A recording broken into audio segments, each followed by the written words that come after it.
Bismillahirrahmanirrahim. Sahabatku yang dirahmati Allah, bayangkan suatu pagi ketika matahari baru saja menyingkap kabut. Jalanan tampak biasa, tetapi hati Anda penuh tanda tanya.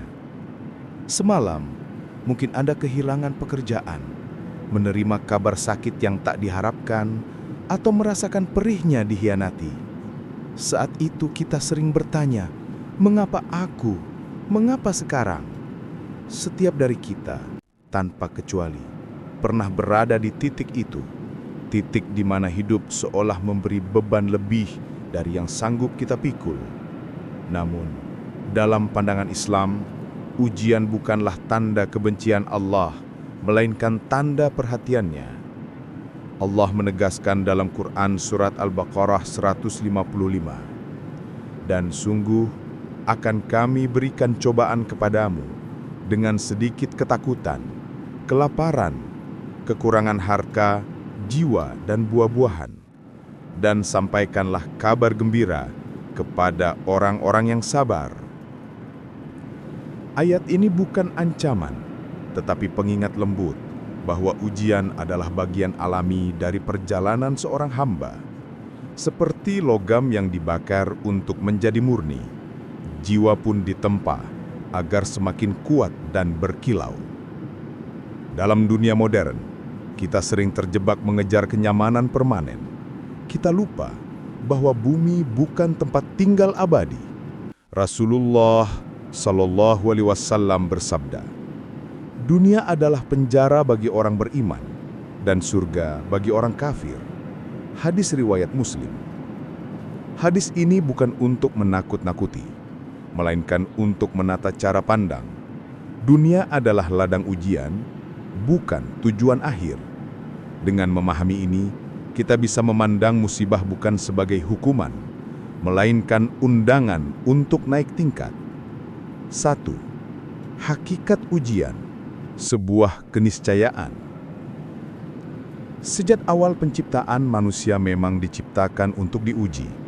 Dalam Quran surat Al-Mulk ayat 2, Allah berfirman, "Dialah yang menciptakan mati dan hidup untuk menguji kamu, siapa di antara kamu yang lebih baik amalnya." Ujian hadir dalam berbagai rupa. Kesulitan ekonomi, kehilangan orang tercinta, bahkan kesuksesan yang menipu. Ya, keberlimpahan pun bisa menjadi ujian. Apakah kita tetap rendah hati dan bersyukur, atau justru lalai? Ulama besar Ibn Qayyim Al-Jauziyah menulis bahwa ujian adalah penyaring hati yang membedakan antara iman sejati dan iman yang sekedar di bibir. Tanpa ujian, keimanan mudah menjadi slogan kosong. 2. Jenis-jenis ujian. Ujian kesabaran, musibah, penyakit, kemiskinan. Ujian ketaatan, mampu tetap beribadah di tengah godaan. Ujian kenikmatan, rezeki melimpah, jabatan tinggi. Apakah kita bersyukur atau justru lupa diri? Ketiganya menuntut sikap berbeda, namun satu kunci sama, yaitu kesadaran bahwa semua berasal dari Allah dan akan kembali kepadanya. 3. Tujuan ilahi di balik ujian. Ujian bukan kebetulan, ia adalah tarbiyah, pendidikan spiritual.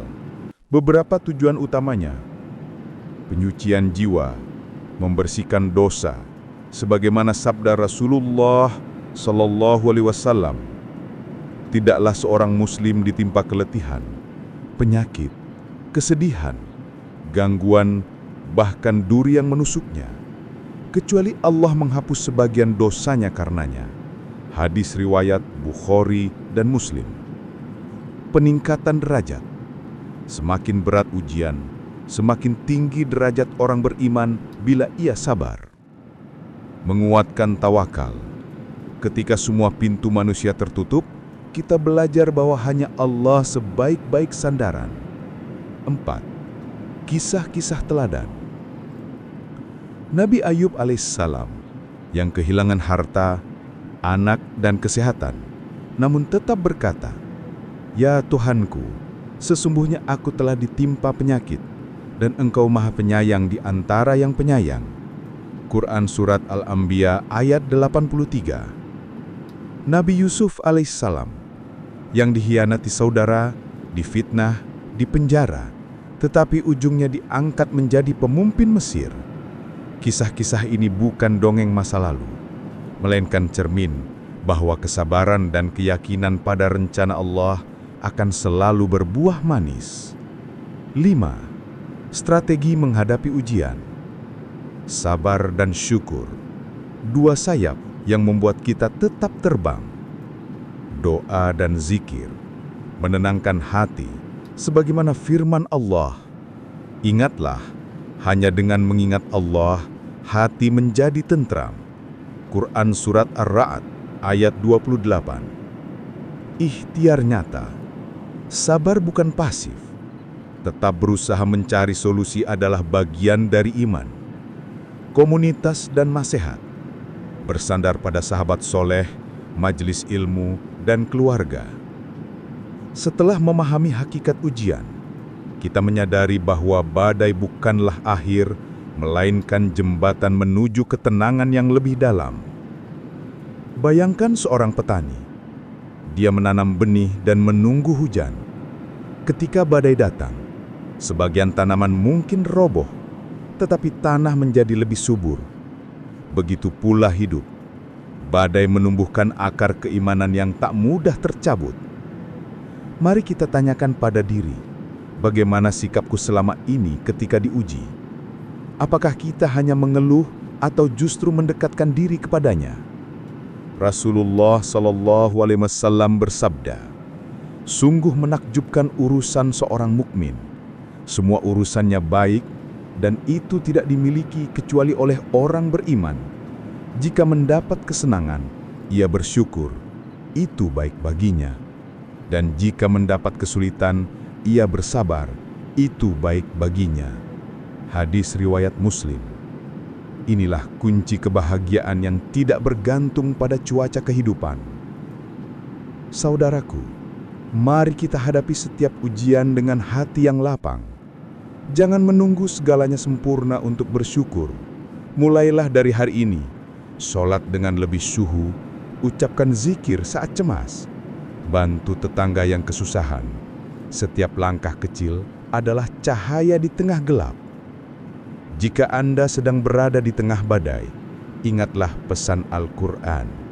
Karena sesungguhnya sesudah kesulitan itu ada kemudahan. Sesungguhnya sesudah kesulitan itu ada kemudahan. Quran Surat Asy-Syara ayat 5-6. Kesulitan tidak pernah abadi. Bersama sabar, doa dan usaha, kita akan menyaksikan bagaimana Allah mengganti setiap air mata dengan hikmah yang indah.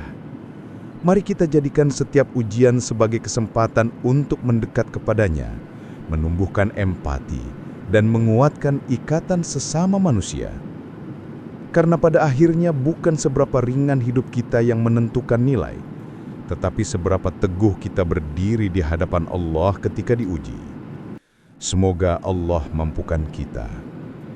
Jangan lupa like, komen, dan subscribe. Silakan di-share jika dirasa video ini bermanfaat. Barakallahu fikum.